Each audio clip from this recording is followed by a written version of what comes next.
Okay, we're back. This is Renly. She's looking at pictures right now, so and she wants them. Say hi. Look, we're on TV.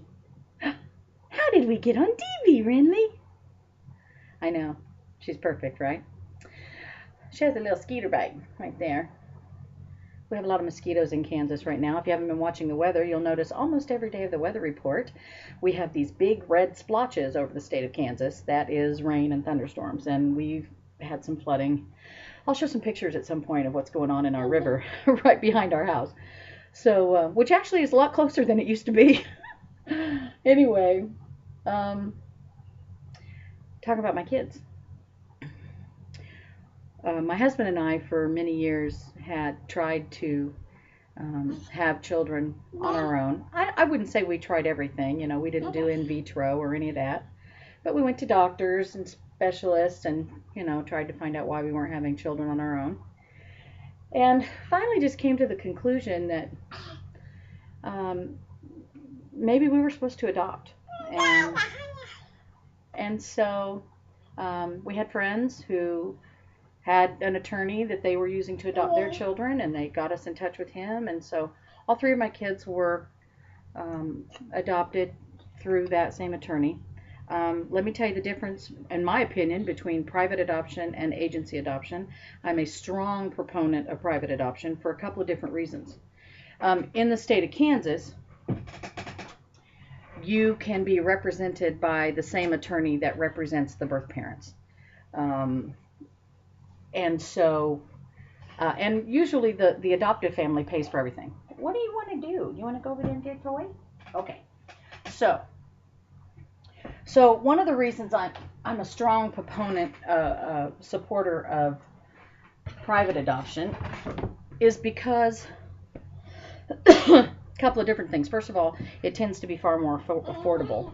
I've heard of people adopting through agencies spending $25,000, $35,000, $40,000 and even more, depending on the situation.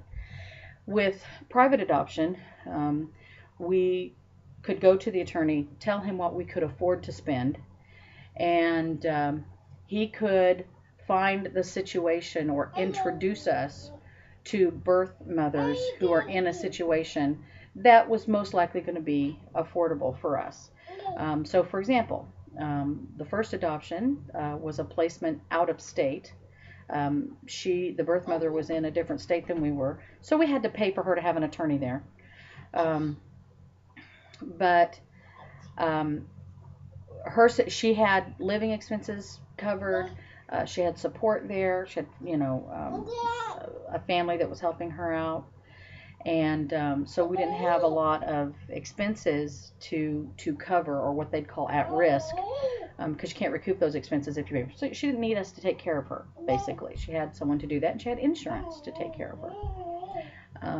In contrast to that, our third placement, our third adoption, um, was done through two different attorneys, because the birth mother had picked an attorney that was not our attorney, and we wanted to use our attorney because he specialized in adoption. And I'll leave a link on my blog to him if I can find a website for him. I'm not sure if he's still doing that or not, but he's an amazing guy, and he's adopted kids, so he knows.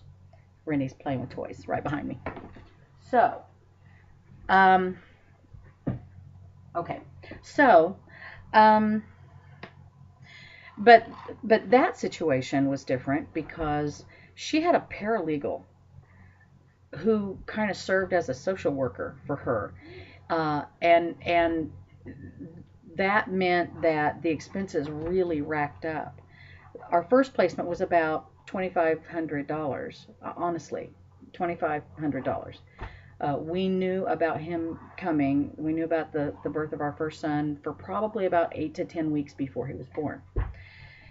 Our third child, my youngest son, that placement was over $25,000. That adoption was over $25,000 because she used a private attorney, herself. The birth mother did, and then of course we had ours.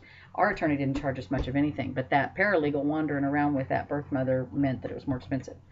However, here's the deal. In private adoptions, excuse me, In private adoption situations, the birth mother can choose the family that she wants to parent her child. Some don't want to do that. Some birth mothers don't want to have that kind of input, but other birth mothers do. And so, for whatever reason, praise God, those three birth mothers chose us, and we have been thoroughly blessed. So just letting you know a little bit more about me as we get into the blogging adventure or vlogging adventure, and want you to know that that is an area that I wouldn't say I have expertise, but we certainly have experience in, and it's part of my story, and I want to be able to share it with you. So have a fabulous day. Have a couple of other topics that are be coming up. One is, I just realized this morning how blessed I am to have cleaners in my home that don't have harsh chemicals in them. I'll be sharing more about that and about the company that offers those amazing products that really do work, and yet they're not dangerous. And with my grandbaby around so much of the time, I think that's real important. So I want to share that with you. So have a fabulous day, and we'll talk again soon.